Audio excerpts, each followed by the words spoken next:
అందరికీ నమస్కారం. ఇవాళ మనతో ప్రముఖ ఆస్ట్రాలజర్ వంగర రవిశంకర్ శర్మ గారు మనతో ఉన్నారు. వారితో మాట్లాడదాం. గురుగారు నమస్కారం. నమస్తే అండి. గురుగారు, ఆగస్టు నెలలో తులారాశి వారికి ఎలాంటి ఫలితాలు ఉండబోతున్నాయి కాస్త వివరించండి. తప్పకుండా. ఆగస్టు నెలలో మనం తులారాశి వారిని గమనించినట్లయితే ఈ రాశి వారికి నేను ర్యాంక్ నెంబర్ 6 ఇచ్చాను. ఇప్పుడు ఏంటంటే ర్యాంక్ నెంబర్ 6కి 7కి 2 కాంపిటీషన్స్ ఉన్నాయి. వృశ్చిక రాశి వారు అదేవిధంగా తులారాశి వారు ఇద్దరు ఉన్నారు అన్నమాట కాంపిటీషన్. సో ఈ మార్పు అనేది ఉంది. యాక్చువల్గా ర్యాంక్ నెంబర్ 6 అసలు ఎందుకు ఇచ్చానంటే అది కొంచెం డౌన్ ర్యాంక్ అనుకోవచ్చు కొంతమంది. కానీ ఈ రాశికి ఎందుకు ఇచ్చానంటే గురుబలం అనేది తగ్గింది, కొన్ని సమస్యలు అనేవి కూడా ఎదురవుతున్నాయి రాశి వారికి. ముఖ్యంగా గురువు అష్టమంలో ఉన్నప్పుడు గత సంవత్సరంలో ఉన్నటువంటి లక్ ఫ్యాక్టర్ ఇప్పుడు లేదు. అదేవిధంగా ఈ రాశి వారికి రాహుకేతుల యొక్క బలం అనేది బాగా కలిసి ఉంది. ఇంకా ఈ సంవత్సరం ఉంది, రాహుకేతుల బలం అనేది ఉంది. కాకపోతే పంచమంలో శని అంత అనుకూలమైనటువంటి ఫలితాలు అయితే ఇవ్వడు, పూర్తిగా అనుకూలంగా ఇవ్వడు. వ్యాపారంలో ఖర్చు ఎలా ఉంటుందో దాని యొక్క రాబడి కూడా ఈక్వల్గా ఉంటూ ఉంటుంది అన్నమాట. కాకపోతే ఈ సంవత్సరంలో ఇప్పుడు ఈ నెలలో ఆగస్టులో మనం గమనించినట్లయితే గురువు యొక్క అనుకూలత తక్కువగా ఉన్నప్పటికీ రవి యొక్క అనుకూలత బాగుంది. ఈ రాశి వారికి వచ్చేటప్పటికి కర్కాటకంలో ఎప్పుడైతే మనకి ఇప్పుడు వచ్చేటప్పటికి కర్కాటకంలో రవి ప్రవేశించారంటే ఆషాఢ మాసం అని అర్థం. రాబోతున్నటువంటి లాభస్థానంలోకి 16వ తారీఖున మారబోతున్నాడు అన్నమాట రవి ఎప్పుడైతే అనుకూలమైనటువంటి స్థానంలో ఉంటాడో ఈ రాశి వారికి అనుకూలంగా ఉంటుంది. రాజ్యస్థానాల్లో ఉద్యోగపరంగా వ్యాపారపరంగా అనుకూలంగా ఉండటం ఈ యొక్క మరి అదే విషయంగా వచ్చేటప్పటికి నూతనంగా వచ్చేటప్పటికి ఎవరైతే ఉద్యోగ ప్రయత్నాలు చేస్తున్నటువంటి వారికి కలిసి రావటం, అలాగే ఇంక్రిమెంట్స్ కానీ లేకుండా ఉంటే ప్రమోషన్స్ ఇంక్రిమెంట్స్, ఉన్నత స్థాయిలో ఉన్నటువంటి స్త్రీ పురుషులతో సత్సంబంధాలు అనేది ఏర్పరచుకోగలుగుతారు. ఈ రాశి వారికి వచ్చినప్పటికీ అనుకూలమైనటువంటి స్థానంలో వచ్చినప్పటికీ రవిగ్రహ సంచారం అనేది అనుకూలమైనటువంటి ఫలితాలు ఇవ్వగలుగుతుంది అన్నమాట. ప్లస్ ఎన్నో రోజుల నుంచి వెయిట్ చేస్తున్నటువంటి కొన్ని పనులు ఉంటాయి అన్నమాట. ఆ పనుల్లో వచ్చేటప్పటికీ అంటే ప్రమోషన్స్లో కానీ లేకపోతే ఉంటే ట్రాన్స్ఫర్స్గా కానీ వాటిలో కదలిక అప్పటి నుంచి ఎదురు చూస్తూ ఉంటారు. ఆ కదలిక అనేది గురించి చాలా వెయిట్ చేస్తుంటారు. ఆ కదలిక రావటం అనేది ఒక మంచి పరిణామంగా ఉంటుంది. అది ఒక మంచి పాజిటివ్ ఇంపాక్ట్ అన్నమాట. కాకపోతే ఈ రాశి వారికి మనం గమనించాల్సింది ఏంటంటే అష్టమంలో ఉన్నటువంటి కుజుడు అంత యోగకారకుడు కాదు. ఇది వైవాహిక జీవితాలనే కొంచెం ప్రతిబంధకంగా మారుతూ ఉంటుంది. ఆరోగ్యపరంగా కానీ లేకుండా ఉంటే ఇరుగు పొరుగు సఖ్యత విషయంలో కొన్ని జాగ్రత్తలు తీసుకోవాలి. ఎందుకంటే కోపాన్ని నువ్వు అందరి మీద ప్రదర్శిస్తే ఊరుకోరు ఎవరు. నువ్వు ఇంట్లో మీ నాన్న మీదగా మీ అక్క మీదో లేకుండా ఉంటే మీ వాళ్ళ మీదో లేకుండా ఉంటే నువ్వు అరిచినట్టుగా బయటికి వెళ్ళి అరిస్తే వాళ్ళు ఏం చేస్తారో నీ మీద రాళ్ళు వేస్తారు. ఆ విషయాన్ని గమనించుకోవాలి ప్రతి ఒక్కరు వచ్చేటప్పటికి. ఈ రోజుల్లో సమాజం డిఫరెంట్గా ఉంటుంది. నీ యొక్క యాంగ్జైటీని కోపాన్ని ఎదుటివారి మీద చూపిస్తే ఎవరు ఒప్పుకోరు. కాబట్టి ఇరుగు పొరుగు సఖ్యత విషయంలోనూ వైవాహిక జీవితంలోనూ కొన్ని జాగ్రత్తలు తీసుకోవాలి.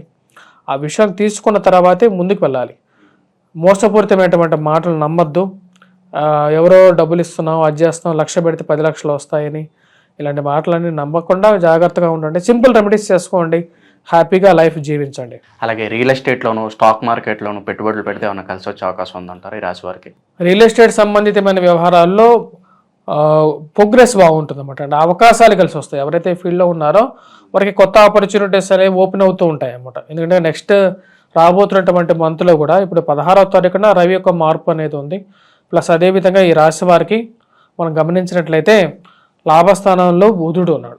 బుధుడు శుక్రుడు యొక్క వక్రగతి నడుస్తున్నది. బుధుడు శుక్రుడు లక్ష్మీనారాయణ యోగం లాభస్థానంలో ఉంది. ఇది మంచి యోగం అన్నమాట. మరి ప్లస్ రవి కూడా లాభస్థానంలోకి వస్తున్నాడు. కాబట్టి మంచి అనుకూలమైనటువంటి ఫలితాలు అనేవి ఉన్నాయి. రియల్ ఎస్టేట్లో అవకాశాలు కలిసి వస్తాయి. సమయానికి మిత్రుల సహాయం అనేది ఉంటుంది. ఫ్రెండ్స్ సహాయం పొందటం, రిలేటివ్స్ సహాయం పొందటం, కష్టాల్లో ఉన్నప్పుడు వాళ్ళు వచ్చి ఆదుకోవటం. అంటే మీరు ఎప్పుడో ఒకరి గురించి మనం వెయిట్ చేస్తున్నప్పుడు వారు వచ్చి మనకి చేయిస్తే అది చాలా మానసిక సంతృప్తిని ఇస్తుంది అన్నమాట. ఆ కంఫర్ట్నెస్ ఇవ్వగలుగుతుంది. అలాగే ఒక ఇల్లు కానీ ఒక వాహనం కానీ ఒక బంగారం కానీ ఇలాంటివి ఏమైనా కొనుక్కునే అవకాశాలు ఎంతవరకు కనిపిస్తున్నాయి? ఈ రాశి వారికి వచ్చేటప్పటికి ఈ నెల కొంచెం అనుకూలమైనటువంటి ఫలితాలు ఎక్కువగానే ఉన్నాయి. అందుకనే నేను ర్యాంక్ నెంబర్ 5 ఇవ్వడం జరిగింది అన్నమాట. సో ర్యాంక్ నెంబర్ 6, 7, 5 కూడా ఇద్దాం అనుకున్నా కానీ 6 ఇచ్చాను నెలకి. ఎందుకంటే ముందు వేరే వాళ్ళు కాంపిటీషన్ ఎక్కువగా ఉంది కాబట్టి 6 ఇవ్వడం జరిగింది. వేరే రాశి వారికి 5 ఇవ్వడం జరిగింది. 6 ఇవ్వడం 6 is not a bad rank అన్నమాట యాక్చువల్ చెప్పాలంటే. కాకపోతే గురువు యొక్క బలం అనేది తక్కువగా ఉంది. గురుబలం తక్కువగా ఉన్నప్పుడు ఏమవుతుందంటే కంఫర్ట్నెస్ తక్కువగా ఉంటుంది అన్నమాట. కంఫర్ట్నెస్ తక్కువగా ఉన్నా సరే ఆగస్టు నెల బాగుంది, వీరికి బాగా కలిసి వచ్చే విధంగా ఉంది. మంచి అనుకూలమైనటువంటి ఫలితాలు, అనుకూలమైనటువంటి కార్యాలు, సమయానికి అనుకున్నటువంటి పని జరుగుతుందన్నమాట. మీరు అన్నారు కదా ఇందాక, ఏదైనా పనికి వెళ్తే ఒకటే పనికి 3 సార్లు వెళ్లాల్సినటువంటి పరిస్థితి అనేది ఈ నెలలో వీరికి ఉండదు. వివాహ ప్రయత్నాలు ఫలించే అవకాశం ఉన్నాయంటారా? ఈ నెలలో ఈ రాశి వారికి వివాహ ప్రయత్నాల్లో అనుకూలత అనేది ఉంటుంది. కొత్తగా సంబంధాలు కలిసి రావటం అనేది కూడా ఒక పాజిటివ్ ఎండ్గానే చెప్పొచ్చు. విదేశీయానం ఏమన్నా ఉందంటారా? విదేశాన ప్రయత్న సంబంధితమైన విషయాలు, దూర ప్రాంత ప్రయాణ విద్య సంబంధితమైన విషయాలు విద్యార్థులకు కలిసి వస్తాయి. ఎందుకంటే రవి యొక్క మార్పు 16వ తారీఖు లాభస్థానంలోకి జరుగుతున్నది. కొంచెం అనుకూలమైనటువంటి ఫలితాలు ఎక్కువగా ఉంటాయి. దూర ప్రాంత ప్రయాణం చేరుకున్నటువంటి వారికి అనుకూలంగా ఉంటుంది. అప్పుల బాధ నుంచి కూడా అలాగే రిలీఫ్ పొందే అవకాశం ఎంతవరకు? అప్పుల బాధ నుంచి వచ్చేటప్పటికి కొద్దిగా కష్టంగానే ఉంటుంది. ఎందుకంటే 27వ తారీఖు వరకు ఈ రాశి వారికి వచ్చేటప్పటికి కుజుడు అష్టమంలో సంచారం చేసేటప్పుడు ధనస్థానం మీద దాని యొక్క ప్రభావం అనేది ఉంటుంది.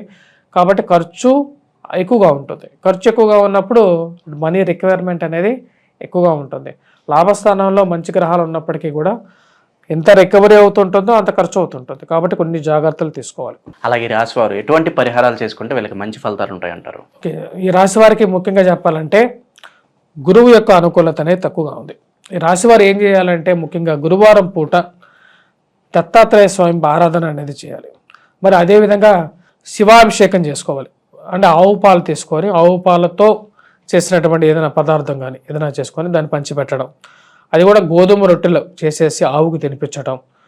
గోధుమ రొట్టె ఇప్పుడు కుజుడు కూడా సరైనటువంటి స్థానంలో లేడు కాబట్టి ఆగస్టు నెలలో ఎవరైనా రెమెడీ చేసుకోవాలనుకున్న వాళ్ళు బెల్లము ప్లస్ గోధుమ రొట్టెలు రెండు కలిపి ఏదైనా తీపి పదార్థం రొట్టెలాగా చేసేసేసి ఆవుకు తినిపించడం, లేకుండా ఉంటే ఏదైనా దేవాలయంలో పంచిపెట్టడం. శివుడికి అవి సమర్పించిన తర్వాత అవి వచ్చినప్పటికి ప్రసాదంలాగా అందరికీ పంచిపెట్టచ్చు. లేకుండా ఉంటే ఏదైనా అనాథాశ్రమంలో అయినా సరే ఈ యొక్క పదార్థాన్ని మనం డొనేషన్ చేయడం. అంటే ఇలాంటి రొట్టెలు చేసేసి ఏదైనా సరే మనం చేసి ఇవ్వాలి. అంతేగాని ఎక్కడ బయట కొని తెచ్చి ఇవ్వటం కన్నా ఇది చేసి ఇస్తే ఏంటంటే నీ యొక్క ఆ యొక్క కృషి అనేది దేవుడు ఇప్పుడు గుర్తిస్తాడు. అంతేగాని ఏదో ఆర్టిఫిషియల్గా మటుకు చేయొద్దు. ఎందుకంటే ఈ రోజుల్లో చాలామంది నేను చూస్తున్నాను ఏంటంటే ఎలా ఉన్నాయంటే నేను ఇవి చేస్తాం, హోమాలు చేస్తాం, యజ్ఞాలు చేస్తాం అని చెప్పేసి దాని తర్వాత వాటితో పాటు ఇవన్నీ ఉన్నాయి. ఏంటంటే ముఖ్యంగా జపాలు చేస్తామని చెప్పేసి లేక దానాలు ఇవ్వాలని చెప్పేసి రెడీమేడ్ ప్యాక్స్ వస్తున్నాయి. రెడీమేడ్ ప్యాక్స్ కాదు, శాస్త్రంలో ఏ విధంగా చెప్పారో ఆ విధంగా చేయండి. అది లేకపోతే మీరు సింపుల్ రెమెడీస్ చేసుకోండి. అంతేగాని మాకు సమయమే లేదు, నేను వస్తాను టకటక పోతానంటే దేవుడు నీకోసం ఎప్పుడు వెయిట్ చేయడు. ఆ విషయాన్ని ప్రతి ఒక్కరు గుర్తించండి. దైవారాధన చేసుకోండి. దైవస్మరణ చేసుకున్నంత ఉత్తమం ఏది ఉండదు. ఆగస్టు నెలలో తులారాశి వారికి ఎలాంటి ఫలితాలు ఉంటాయి, అలాగే మీరు చేసుకోవాల్సిన పరిహారాలు తెలియజేసినందుకు ధన్యవాదాలు. స్వస్తి.